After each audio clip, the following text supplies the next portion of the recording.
백훈종의 전지적 비트코인 시점.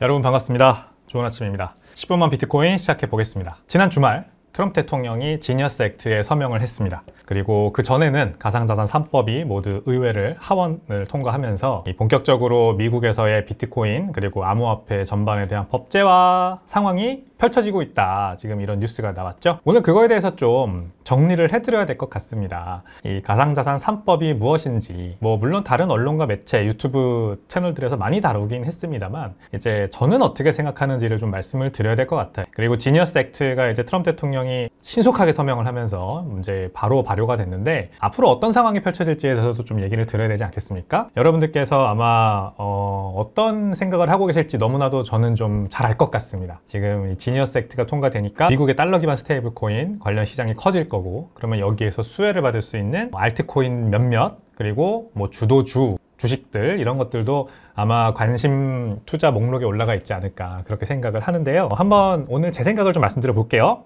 재밌을 것 같습니다. 미국 크립토위크와 가상자산 3법 통과, 시장에 어떤 의미인가 주제입니다. 일단 가상자산 3법은요, 지니어스 액트, 스테이블 코인을 다루는 법안이죠. 클래리티 액트, 암호화폐의 증권성, 비증권성을 다루는 법안입니다. 그 다음에 Anti CBDC Surveillance Act라고 해서 반 CBDC 법이라고 우리가 명명하면 되겠습니다. 이 세 가지를 이제 가상자산 3법이라고 부르고요. 이것들을 패키지로 묶어서 하원을 통과시켜버리자 이번 주에. 이게 바로 이제 지난주에 크립토 위크였습니다. 그래서 지난주 내내 암호화폐 관련된 미디어와 주류 언론에서도 마찬가지고 이 크립토 위크에 대해서 굉장히 전방위적으로 다뤘어요. 근데 다 알맹이가 빠져 있었습니다. 알맹이가 빠져 있었어요. 도대체 이게 통과되면 어떻게 되는 거냐, 이거에 대해서 장밋빛 전망만 얘기를 하지, 도대체 그래서 우리가 정말로 취할 수 있는 인사이트가 뭐냐, 이거는 다 빠져 있더라고요. 그래서 제가 오늘 이 시간을 좀 마련을 일부러 해봤습니다. 그래서 여기 제가 쭉 장표로 정리를 해놨으니까 여러분들이 한번 제가 이제 설명드리는 것도 보시고, 그 다음에 이제 시간이 나실 때 한 번씩 장표 내용들을 읽어보시면서 공부를 해보시면 좋겠습니다. 이게 앞으로 우리 본인에게 어떤 영향을 미칠지를 이해를 해야 되니까요. 자, 주요 내용. 가상자산 시장의 법적 불확실성이 해소됐습니다. 그렇죠? 법적 불확실성이 컸죠. 결국 법적 불확실성이 크다는 거는 이게 합법이냐 불법이냐 이게 되게 애매하다는 거예요. 그러면 누가 투자를 못해요? 우리 같은 개인들이야 상관없죠. 불법이라고 삼으면은 투자하기 좀 꺼림칙하지만, 그렇다고 불법도 아니고 합법도 아니고 애매하다? 그러면은 안 할 이유가 없잖아요. 근데 문제는 이제 반드시 합법적인 자산에만 투자해야 하는 기관 투자자, 그리고 기관 투자자들 중에서도 큰 기관들, 공적 연금 같은 거, 그 다음에 미국의 401k 같은 이제 연금, 그 다음에 반드시 지정된 것에만 투자해야 하는, 합법적인 것에만 투자해야 하는 어떤 모태펀드, 이렇게 굵직굵직한 자금을 굴리는 이런 기관 투자자들은 그동안 가상자산에 투자하고 싶어도 사실 투자하기가 어려웠어요. 그러니까 우리나라 국민연금도 보면 코인베이스 주식이랑 MSTR 주식은 가지고 있는데 비트코인은 투자 못하죠. 비트코인 현물 ETF에도 투자 못하고, 왜냐면 거의 현물 투자가 마찬가지니까 이랬던 겁니다. 근데 이 법적 불확실성이 해소되니까 이제 본격적으로 기관 자금, 특히 국가 기관 이렇게 큰 자금 규모의 자금들이 들어올 수 있다, 이런 기대감이 있는 거고요.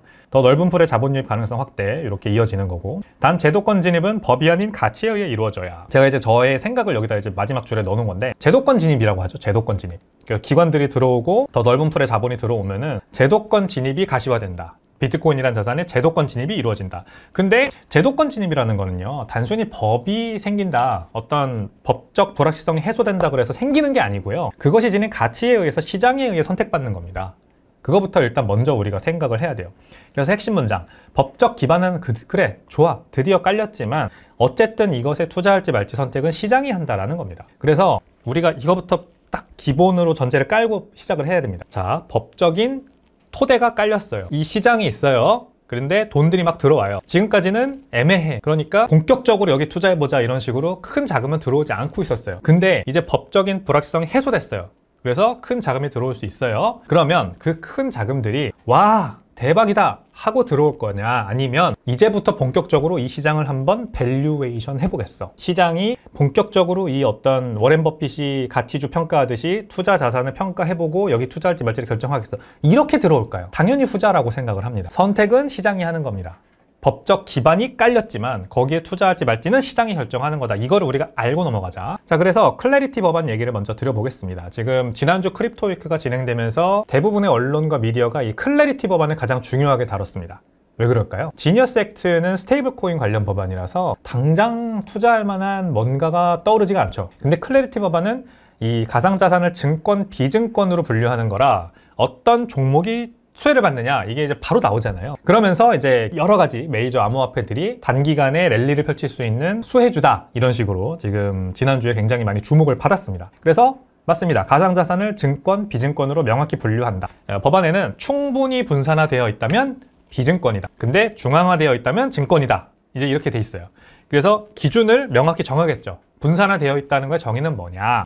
예를 들어 노드가 뭐 적어도 몇 개 이상이다. 그리고 그 노드가 특정 주체에 의해서 장악되지 않고 있다. 그 퍼센티지가 있을 것이고 또 발행량 관련 기준도 있을 겁니다. 발행량 중에 전체 발행량이 100이라고 하면 적어도 몇 퍼센트는 내부자에게 쏠려 있지 않고 이 퍼블릭, 공개적으로 이제 이 리테일에게 퍼져 있다. 몇 퍼센트의 수량만 내부자, 창업자, 초기 투자자에게만 몰려 있다. 이런 것들이 이제 아마 기준으로 들어오게 될 겁니다. 그래서 분류하겠다는 거고, 그래서 비증권 가상자산은 CFTC라고 하는 비교적 유연한 규제 기관한테 규제를 받게 된다라고 합니다. SEC는 이제 증권감독기관이잖아요. 그래서 아주 높은 잣대를 보통 요구를 합니다.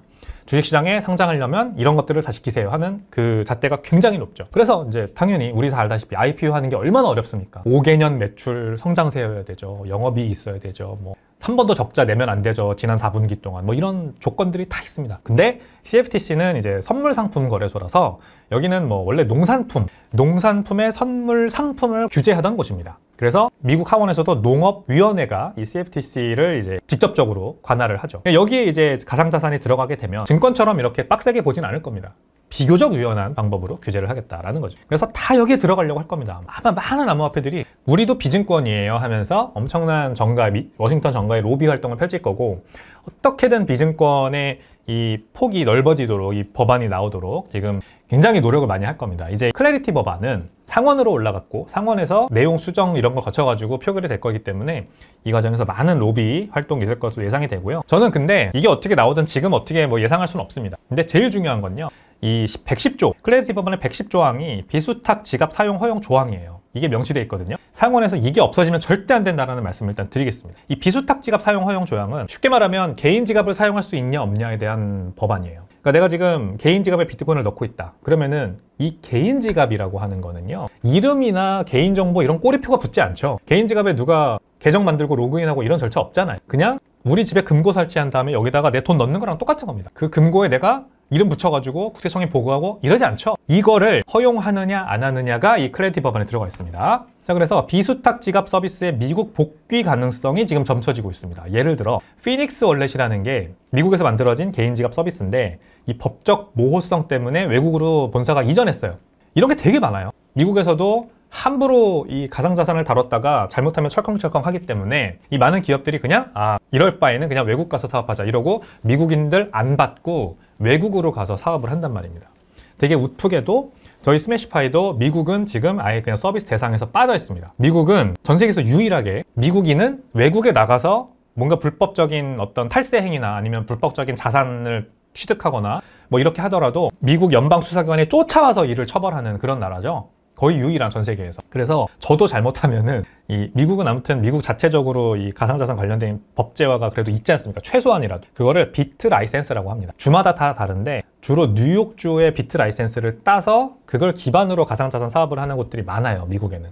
근데 이거 따기 너무 어렵고 특히 외국 기업들은 더 안 내주기 때문에 사실 그래서 바이낸스도 미국에서 바이낸스 US 세워가지고 영업하다가 창펑자오가 지금 감옥 갔다 온 거 아닙니까? 그리고 미국에서 완전히 물러나는 조건을 내걸었죠. 바이낸스는 다시 이제 규제를 준수해서 미국에서 사업을 펼치려고 하긴 하는데 이 조그만한 저희 같은 스타트업들은 굉장히 어렵지 않습니까? 마찬가지로 피닉스 월렛 같은 곳들도 아예 미국에서 하지 마. 여기 괜히 잘못 건드렸다 큰일 나. 이래서 외국으로 나가버렸는데, 자 이러면은 이제 클래리티 법안 때문에 이 비수탁 지갑 서비스들이 미국으로 복귀해서 여기에서 서비스를 펼칠 가능성이 커집니다. 왜냐면 KYC 없이, 즉 개인의 신원 인증 없이 개인 지갑을 이용하는 게 완전히 합법이 돼버리기 때문이에요. 자, 그러므로 모든 것들이 다 가능해집니다. 미국에서는 개인 지갑 만들고 여기에 비트코인 넣고 내 맘대로 가지고 다니고 쓰고 이런 것들이 이제 미국에서는 그냥 완전히 프리해질 가능성이 있습니다. 이러면은 이제 기업들이 너도 나도 가가지고 거기서 사업을 할 거고, 저희 같은 스매시파이 같은 저희 같은 사업도 이제 미국 시장을 본격적으로 바라볼 수 있게 되겠죠. 그러니까 상당히 쌍수 들고 정말 환영할 만한 그런 상황인 거고, 가상자산이 증권, 비증권으로 명확히 분류되고 이건 저 사실 크게 관심이 없습니다.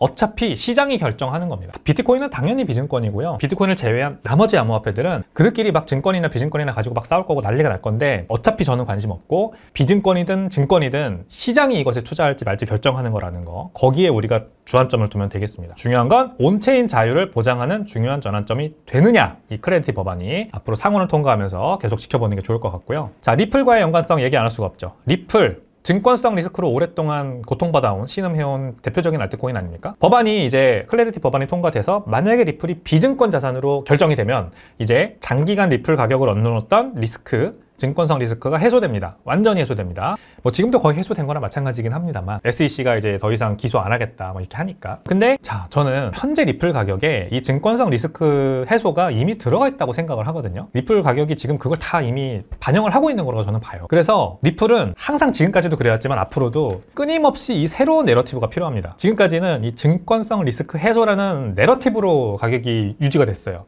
그리고 여기에 플러스 약간 격가지들, ETF 승인된다, 페드 와이어에 들어간다, 그래서 스위프트 방을 대체한다, 막 이렇게 드립에 드립을 거듭하면서, 이 드립 이퀄 내러티브입니다. 내러티브. 이렇게 될 거야 하는 희망으로. 요게 필요한 거예요. 요게 필요한데 이 증권성 리스크 해소는 새로운 게 아닙니다. 이미 예전부터 있었던 내러티브고 이미 가격이 반영돼 있다고 생각해요. 그래서 클래리티 법안이 통과돼서 실제로 리플이 완전히 증권성 이슈를 벗는다고 하더라도 새로운 사용성과 가치를 만들어주진 아마 않을 겁니다. 앞으로도 결국 리플은 또 새로운 내러티브가 필요할 겁니다.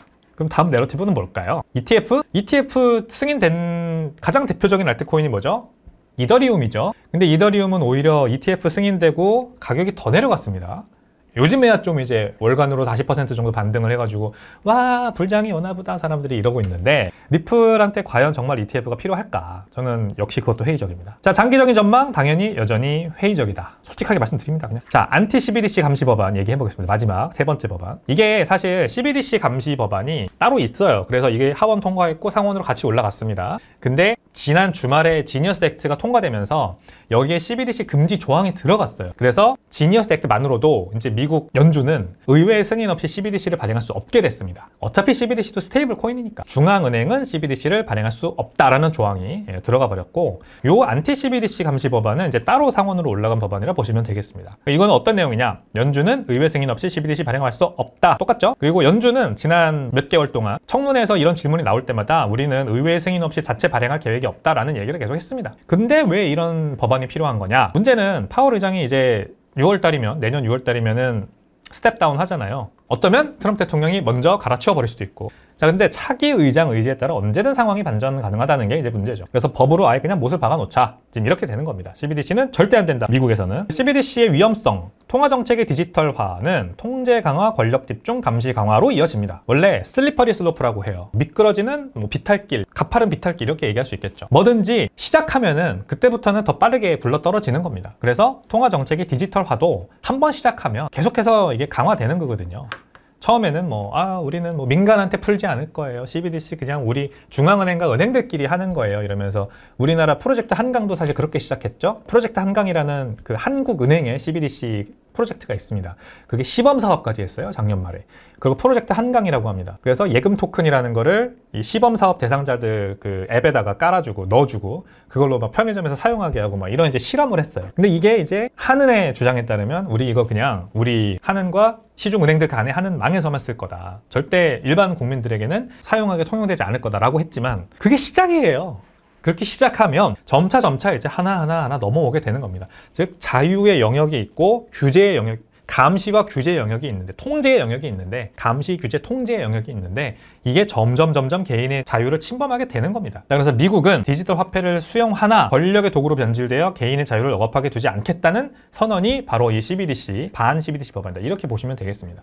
아주 고무적이고 사실 올바른 방향으로 이 정치인들의 생각을 미국에서 하고 있다고 볼 수가 있겠죠. 민주주의 사회에서는 권력의 견제가 당연히 필요합니다. 다 견제입니다. 중앙은행의 권력이 너무 커진다? 이것 때문에 안 된다. 그러면은 의회가 견제해야 된다. 이게 바로 CBDC 법안의 필요성이죠. 자, 핵심 메시지, 절대 권력은 반드시 부패합니다. 당연합니다. 지니어스 법안, 이제 마지막으로 상하원 모두 통과했고 트럼프 최종 서명했죠.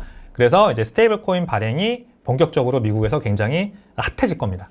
이 법안은 사실상 스테이블 코인 발행 운영사를 명확하게 정한 거예요. 어떻게 정했냐? 리플, 기존에 이제 스테이블 코인을 발행한 이런 회사들처럼 회사들이 독립법인을 세워야 됩니다. 그러니까 기존 사업을 하고 있는 이런 기업들이 스테이블 코인을 발행하려면 그냥 그 법인에서 발행하면 안 돼요. 독립법인을 만들어야 됩니다. 그래서 기존 사업과 상관없는 독립법인, 스테이블 코인 발행과 운영만 담당하는 독립법인 만들고 이곳에서 스테이블 코인을 발행하는데 그게 이제 어떤 특정 금액 이상이면은 연방 정부의 규제를 받고 특정 금액 미치면은 이제 주정부 규제를 받는다. 이렇게 돼 있고요. 근데 사실상 은행 라이선스가 필요합니다. 사실상의 은행 라이선스가 이 별도 법인에 취득을 해가지고 스테이블 코인을 발행하고 운영해야 돼요. 그래서 서클과 리플 등 이미 스테이블 코인 발행한 회사들은 전국 신탁은행 면허 취득을 이미 시도하고 있죠. OCC라고 하는 통화감독청 하에 있는 전국 신탁은행 내셔널 트러스트 뱅크 면허를 취득하려고 하고 있습니다. 그래서 이 돈이 많은 큰 기업들은 이런 것들을 이제 시도할 수 있을 텐데 아마 작은 기업들은 굉장히 어렵지 않을까 생각을 합니다. 이 딱 말하자면은 어항이 하나 이렇게 딱 수조가 여기 만들어지는 거죠. 그래서 여기서 여기로 넘어가려면 마치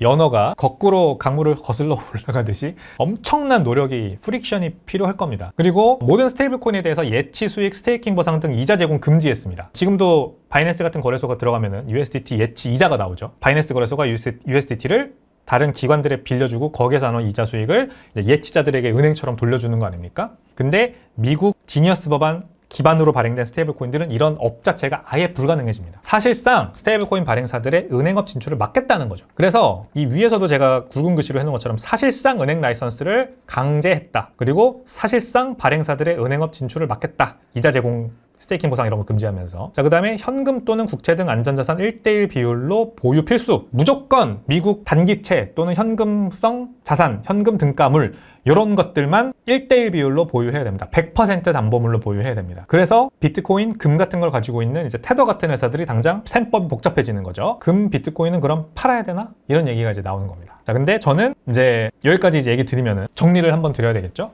스테이블 코인 발행사들이 사실상 은행 라이선스를 따라고 하는 거는 사실상 굉장히 이 큰 대기업들에만 이 스테이블 코인 발행 권한을 몰아주는 그런 효과가 있을 거예요.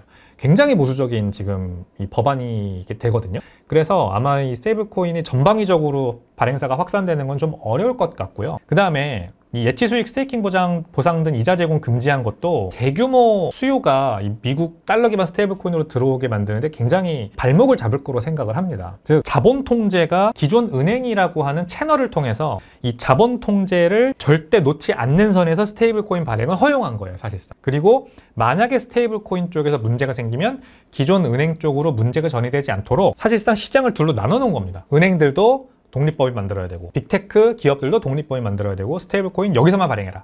그리고 이자 제공 안 된다. 이렇게 따로 떼어놓은 거나 마찬가지라는 거죠. 자, 그래서 이 굉장히 복잡합니다. 이미 딱 듣는 순간 아, 이거 발행하는 사람 입장에서도 쉽지 않다. 허들이 높다라고 느끼고 사용자 입장에서도 큰 메리트가 없다라고 느낄 수가 있을 것 같습니다. 물론 미국 내에서는 이것만 쓰라라고 하니까 미국 내에서는 어쩌면은 이 리플, 서클 등 기존 스테이블 코인 발행사들이 그리고 몇몇 은행들이 이제 파이 경쟁을 펼치면서 독과점을 서로 하려고 막 이제 하고 미국 내에서는 사용성이 커질 텐데 언제나 기술에는 대체제가 있기 마련입니다. 그죠? 언제나 대체제는 있습니다. 그 가장 큰 대체제가 해외에서 발행한 달러 기반 스테이블 코인이 될 거예요. 요런 이제 지니어스 액트 법안 따르지 않고 그리고 그런 것들은 금과 비트코인을 준비금으로 그냥 가져갈 수도 있겠죠. 물론 미국채도 가져가지만 금과 비트코인도 가져갈 수 있다. 그게 바로 미리 말씀드리면 이런 이제 테더 같은 게 되겠습니다. 테더 얘기는 좀 이따 그래서 드리도록 하고요. 자, 그 다음에 디파이가 규제 대상에서 제외됐는데 디파이도 포함해야 된다고 저는 생각을 합니다. 왜냐면 알트코인은 클래리티 법안으로 나눠놓고 디파이는 지니어스 법안으로 규제하지 않았어요. 그러면 디파이를 통해서 발행되는 스테이블 코인들은 어떻게 되느냐? 이것도 이제 애매해지죠. 그러면 저는 반드시 디파이도 여기에 포함돼야 된다고 생각을 합니다. 디파이가 괜찮다 이렇게 되잖아요. 발행사가 회사면은 안 되고 독립법이 만들어야 되고 은행 라이센스 따야 되고 막 이런데 디파이니까 괜찮아 이러면서 여기서 이제 스테이블 코인 발행하고 여기서 막 유통하고 여기서 이자 줘도 괜찮아 막 이렇게 될 수도 있으니까 반드시 포함해야 된다 생각하고요. 사실상 디파이도 말이 디파이지 디파이가 아닙니다. 탈중앙화 되지 않았다는 거죠. 디파이도 다 회사 있습니다. 재단이라고 불리우는 애매하게 불리우는 그런 회사들 다 있고 얘네들도 다 증권성으로 사실상 묶여가지고 규제돼야 돼요. 그러므로 디파이도 포함해야 된다. 그리고 뭐 트럼프 일가는 여기 고위공직자는 스테이블 코인 발행하면 안 되고 여기서 수익 발생시키면 안 된다는 조항이 있는데 여기에 이제 대통령 일가가 빠졌다고 해서 정치적인 논란이 있습니다. 근데 뭐 이거는 사실 저는 뭐 큰 관심은 없습니다. 트럼프 일가만 여기에 넣는 것도 전 이상한 것 같고, 고위공직자라고 명명했는데 여기에 굳이 대통령 일가를 여기 포함시켜 명문화를 하겠다는 거는 또 그냥 정치적 공격으로밖에 안 보여요, 저는. 물론 여기에서 이제 트럼프 대통령이 뭐 트럼프 일가가 과한 사리사욕을 취한다, 그러면 그거는 나중에 다 그게 업보가 되어져 돌아올 거라고 생각을 합니다. 권력이라는 건 영원하지 않습니다. 여기에서 이제 얼마나 많이 편법과 불법을 저지르냐에 따라 나중에 다 그게 업보로 돌아오고 철컹철컹으로 이어질 거라고 생각을 하기 때문에 스스로 조심할 거라고 저는 봅니다. 자, 그리고 이게 이제 지니어스 액트가 발효돼서 스테이블 코인이 본격적으로 미국 내에서 또는 전 세계적으로 크게 퍼져나가게 되면 이더리움이 당장 수혜를 받는다, 이제 이러면서 사실 이더리움 가격이 지난 한 달 동안 40% 넘게 이제 반등을 한 거겠죠. 그리고 단기적으로 이더리움뿐만이 아니라 트론, 솔라나, 코인베이스는 이제 베이스 체인, 요즘 이제 스테이블 코인들이 많이 발행되는 대표적인 네트워크들을 제가 여기 열거를 해 놓은 겁니다. 이들이 단기적인 수혜를 받을 수는 있을 것 같아요. 그러나 구조적인 문제가 있습니다. 일단 테더만 보더라도 뭐 서클도 그렇고 이 다양한 네트워크들에 전부 발행이 돼 있고, 다 저마다 이제 우리가 주축이 될 거라 그러면서 막 이제 영업 마케팅을 하고 있단 말입니다. 결국 이게 다 사용자 불편으로 이어집니다. 네트워크마다 다 다른 스테이블 코인이 존재한다. 그러니까 내가 어떤 서비스를 쓸 때는 이 스테이블 코인을 써야 되는데 이게 이더리움이야. 이 서비스는 또 스테이블 코인이 있지만 이건 트론 쓴데, 아니면은 뭐 다 지원을 한다고 해도 여기도 이더리움, 트론, 솔라나, 코인베이스, 여기도 이더리움, 트론, 솔라나, 코인베이스 한다고 하더라도 내가 그러면 어느 체인에다가 이 스테이블 코인 놔둬야 안전하지? 더 편하지? 이거를 계속 고민해야 되잖아요. 이더리움 피가 치솟는다 그럼 트론으로 바꿨다가 트론 피가 치솟는다 그럼 솔라나로 또 갔다가 이 짓을 하려고 할까요? 우리가 사용자들의 불편은 무조건 네트워크가 여러 개가 존재하면 존재를 하게 되는 겁니다. 처리 속도 당연히 사람들이 많이 몰리면 몰릴수록 과부하가 걸리고 느려집니다. 그리고 수수료 올라갑니다. 그래서 이런 퍼블릭 블록체인들을 결국에는 못 쓰겠다, 이런 아마 상황으로 변질될 수 있습니다. 역설적이죠. 스테이블 코인의 대중화가 커지면 커질수록, 성공하면 성공할수록 오히려 사용하기 불편해지고 비싸지는 그런 한계에 봉착하게 된다. 이거는 장담하고 제가 말씀드립니다. 무조건 이런 사태가 발생할 거고, 그래서 더 중앙화하려고 할 거예요. 결국 미국 내에서 자체적으로 뭐 국가적으로 단일 블록체인을 만들어서 이 블록체인으로 이제부터 모든 스테이블 코인을 통일한다, 뭐 이런 얘기가 나오고 아마 그렇게 될 겁니다. 그러면 사실상 근데 블록체인을 쓸 필요가 없죠, 여러분. 중앙화되어 있는 네트워크는 블록체인이 아닙니다.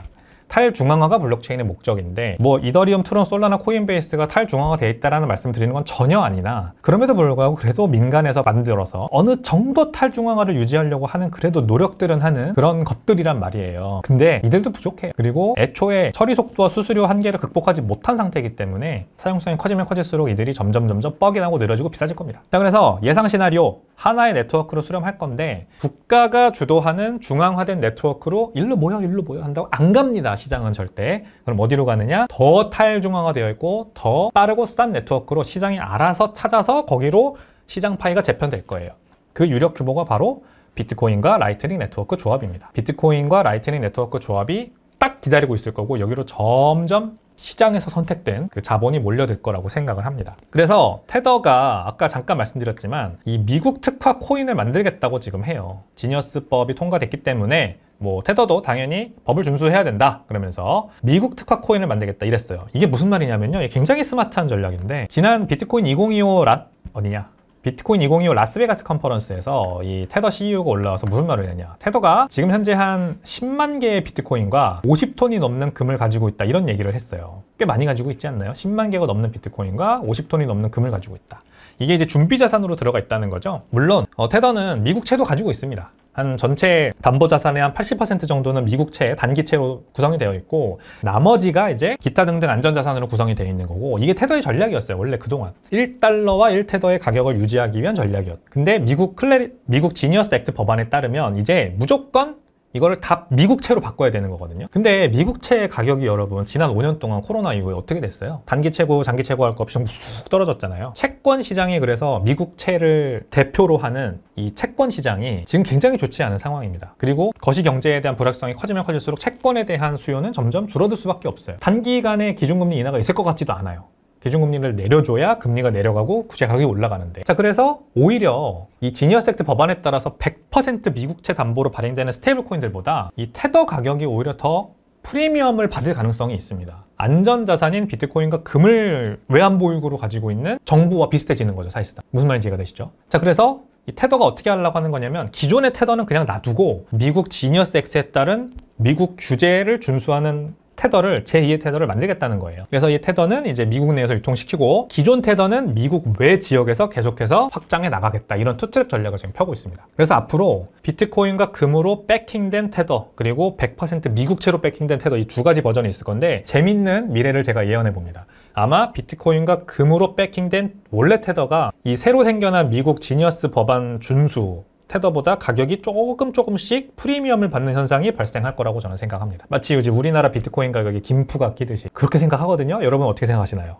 재밌죠? 저는 그렇게 생각합니다. 그래서 앞으로 불확실성 해소로 인해서 일부 메이저 알트코인들은 강세를 펼칠 것 같습니다. 현재 뭐 이더리움도 들썩들썩, 리플도 들썩들썩, 베이스 들썩들썩. 베이스는 이제 네이티브 코인이 없습니다. 그래서 코인베이스 주식이 막 들썩들썩 하죠. 그래서 강한 매크로 환경과도 만난다면 단기 랠리까지도 가능할 것 같습니다. 말하자면 약간의 알트코인 불장, 코인 투자자들이 모두 바라는 그 알트코인 불장이 살짝은 찾아올 수 있다, 이렇게 생각을 하고요. 그러나 다 거품입니다. 결국 다음 내러티브가 없다면 이 거품은 붕괴될 겁니다. 가상자산 3법 통과, 크립토 위크, 지니어스 액트, 이런 게 다 이제 내러티브였어요. 이 내러티브 때문에 오른 거잖아요. 근데 다음 내러티브가 없다면 또 붕괴되겠죠. 지난 2021년 시즌의 내러티브는 뭐였어요? 말하자면 이제 계속해서 연차 순차적으로 발생했죠. 디파이, 탈중앙 금융이 핫하다. 웹3, 넥스트 인터넷이죠. 웹2를 이제 버리고 웹3 인터넷이 핫하다. 그게 메타버스로 갔죠. 메타버스라는 가상세계가 앞으로 전 세계를 지배할 거다. 여기에서 그래서 소유권이 중요해진다. NFT로 갔죠. NFT가 그래서 이제 핫해졌죠. 그 다음에 무브 투 원. 이제 NFT를 활용한 우리가 일상생활에 쓰는 서비스가 나왔다. 무브 투 원. 그래서 내가 달리면은 그 달린 만큼 NFT가 보상으로 막 주어지고 막 이랬었습니다. 이게 다 내러티브가 내러티브로 꼬리에 꼬리를 물고 이어지다가 한 번에 와르르르 무너져 내렸죠. 이게 이제 뭐 지금 시즌에는 어떤 걸로 변질이 될지 아직은 잘 모르겠습니다. 어쨌든 다음 내러티브가 없다면 거품은 붕괴될 거고 라고 생각을 합니다. 자, 그래서 법제화는 뭐 사실상 그냥 당연히 필요한 거고, 여기에서 결국 스스로를 증명하는 게 중요하다, 알트코인들에게는, 이런 말씀 드리고요. 현재 법제화 이런 거 다 필요 없이 그냥 자체적으로 기술의 완성도, 사용성, 가치 모두 스스로 증명한 디지털 화폐는 비트코인밖에 없습니다. 가상자산 3법 통과의 최종 수혜자는 그래서 결국 비트코인 될 거다. 저는 그렇게 전망을 해드리도록 하겠습니다. 어때요? 좀 공부가 되셨는지 모르겠습니다. 저는 그래서 이 가상자산 3법, 미국에서의 법제화, 당연히 비트코인에는 당연히 청신호라고 보고요. 비트코인 자체의 상황은 그래서 더 좋아지고 있다. 물론 지금 이제 오늘 월요일 아침인데 가격이 11만 7천 불로 다시 조금 횡보 떨어지는 모습 보입니다만, 비트코인 자체의 문제가 아니에요. 이렇게 규제도 상당히 많이 진전되고 있고 비트코인은 참 좋은데 다 거시경제적 문제인 것 같습니다. 그래서 이런 외부 변수만 조금 해결되면은 이제 비트코인이 다시 한번 크게 오버슈트할 수 있는 그런 상황도 나올 것 같다라는 말씀까지 드리면서 오늘 10분만 비트코인 마무리해 보도록 하겠습니다. 저는 다음 시간에 더 재밌는 내용으로 찾아오겠습니다. 감사합니다.